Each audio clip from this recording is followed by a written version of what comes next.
Finally. After so many years. All right, guys, we have time for 4 more questions, okay? Go ahead. Hello, Tom. That's a really nice shirt. Thanks. Hello. Hi. So, over the years, there was a certain shift, I think, in the fandom where a lot of people started to really love the Slytherin house when it wasn't back in the day. How do you feel about that switch, and why do you think that happened? Why do you think it happened?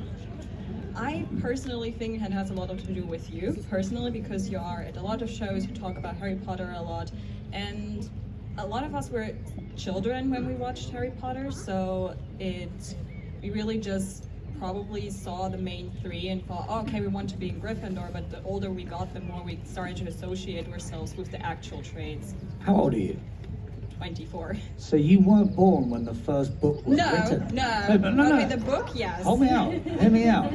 Look, I'm celebrating this. It's amazing that it's been passed down generation to generation. The fact that you weren't even born when the first book was written, or published rather, and it still has the effect that it's had on you.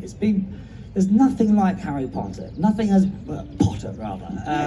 Nothing has brought more people together, generation to generation to generation. In my lifetime, country to country.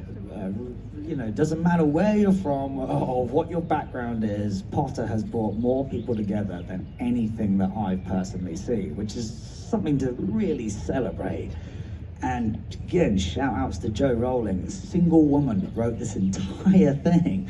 Obviously the films included thousands of people eventually to bring it to screen, but I don't know.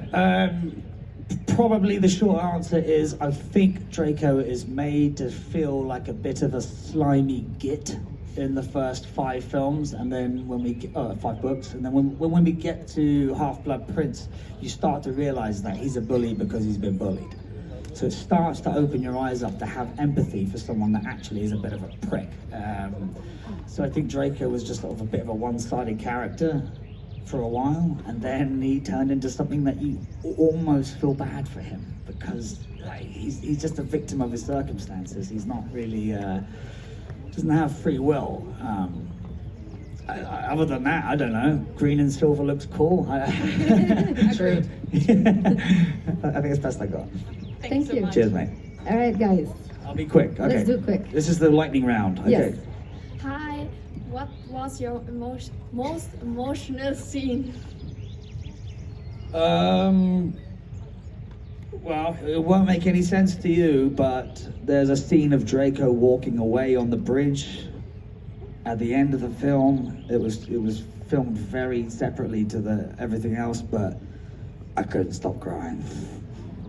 Very symbolic. Because it was saying goodbye. So yeah. Thank you. That was with Helen, my mum, who's not here anymore, so I've raised you once.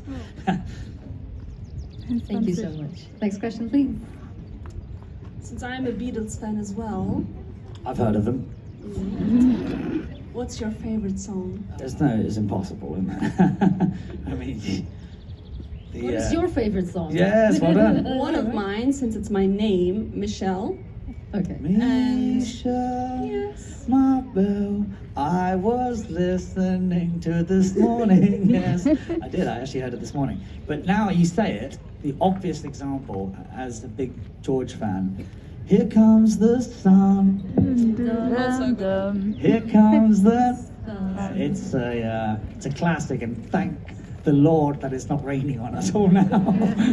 So yeah, shout out to George. Here comes the sun. We Can Work It Out is also one of mine. That's It's true. endless classics. All right, last 2 questions. All right, hello, darling. Did Hermione really slap you? Yes, she did. Yes, but in rehearsals, not in the real film. Yes, I came up to her during a break once. I think we were on Chamber of Secrets, and I said, "You know, you have to slap me in the next film. Let's rehearse it. Like rehearse it, as in let's not do it. Let's like rehearse it." And she put down her ping pong paddle because she was playing, and she just Josh was with me, Josh Herdman and Goyle, and I nearly cried and then just walked away. I was like, okay. But no, she didn't actually punch me in the final film. Thank you. All right, last question, so no pressure. Hello. Hello. Do you like it how Draco looks like in the 19 years later scene? Why are you laughing? Is this a joke? Is this a thing? I don't know. I mean, he seemed to look rather older than the rest of them. But no, I thought the prosthetics were fantastic, and what a great way to finish it, I think. Hopefully I look better than he does 19 years after the final film, but we'll see. The jury's out. Thank you so much. Dankeschön, thank you. Yeah.